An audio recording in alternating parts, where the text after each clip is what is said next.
نے بتایا الدنیا متاع وخیر المتاع المرأة الصالحہ، اس دنیا کی بہترین چیز نیک صالح عورت ہے۔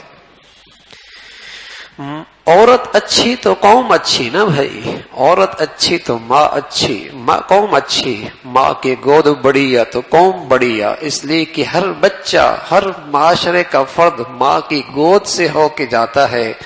جب وہ پاکیزہ گود ہوگی، صاف ستھری ہوگی، اور اسی وہیں ایمان اور اخلاق کی تربیت مل جائے گی، تو معاشرہ ایک اچھے افراد کا اور اضافہ ہو جائے گا۔ لیکن جہاں بچوں کو دودھ بھی ماسیاں پلائیں، پالی بھی ماسیاں، اور یہ بینک میں جا رہی ہے، اس کے پاس شو، اس کا ایک ٹی وی میں شو ہے، اس کی وہاں مصروفیت ہے، اولاد غیروں کے ہاتھ میں ہے،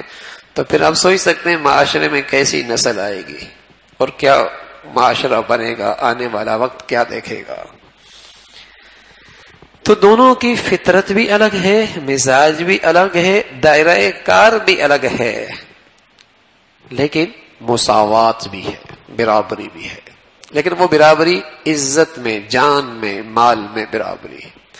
اگر آپ کوئی کہہ دے کہ میاں آج کا دور بہت ترقی یافتہ ہے، دائرہ کار میں بھی برابری ہونی چاہیے، عورت مرد کے ساتھ ساتھ چلے، تو پھر خطرہ ہے کل عورت دعویٰ کر دے کہ 9 مہینے بچہ میں کیوں اٹھاؤں، 4.5 مہینے تقسیم ہو جائے، برابری ہونی چاہیے، کچھ ادھر کچھ ادھر، برابری ہونی چاہیے۔ تو کہاں تک برابری کرے گا، یہ کہاں تک برابری کرے گا جب اللہ نے ایک فطرت بنائی ہے؟ ہاں، ہر ایک کا ایک دائرہ کار ہے، ہر ایک کی ذمہ داریاں ہیں، ہر ایک کے جسم کی صلاحیتیں مختلف ہیں، اب وہ بیچاری گھر کی ذمہ داریاں بھی کرے اور باہر کی سڑکوں کی نوکریاں بھی کرے، تو کیسا نظام گھر کا چلے گا؟ یہ کیا ظلم ہے اس عورت پر، اس صنف نازک پر؟ جو عزت اسلام نے اس عورت کو دی ہے، قرآن میں کسی کی اگر اللہ نے سفارش کی ہے نا، کسی کی سفارش کی ہے تو صحابہ رضوان اللہ اجمعین کی ایک، اور دوسرا اس عورت کی اللہ نے سفارش کی ہے، فرمایا وعاشروہن بالمعروف، اس عورت کے ساتھ اچھے انداز سے زندگی گزار، اس کے ساتھ سلوک کے ساتھ، جو عزت کا تاج اسلام نے اس عورت کے رکھا ہے، ساری اسلامی دنیا کے معاشرے اور سوسائٹیاں اس سرمایہ سے خالی ہیں۔ کسی دین، کسی مذہب میں اور کسی زندگی کی تہذیب طور طریقے میں عورت کو یہ عزت اور مرتبہ نہیں ہے جو اسلام نے عورت کو عزت بخشی ہے۔ تو یہ ایک دائرہ کار کا فرق ہے، برابری بھی ہے، جان مال عزت و آبرو میں اس سے کوئی حصہ نہیں ملا کرتا تھا زمانہ جاہلیت میں۔ عورت کو کہتے تھے عورت کا حصہ تو اسے ملے گا میراث میں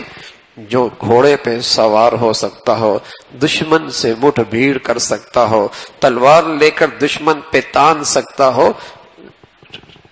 وراثت میں حقدار تو وہ ہے، عورت کا کیا کام؟ لیکن اسلام آیا، اس نے کہا اسے مرد سے بھی حصہ ملے گا، اپنے باپ سے بھی اسے حصہ ملے گا، اپنی ماں سے بھی اس کا حصہ ملے گا، باپ سے بھی ملے گا، ماں سے بھی ملے گا، اپنے شوہر سے بھی ملے گا۔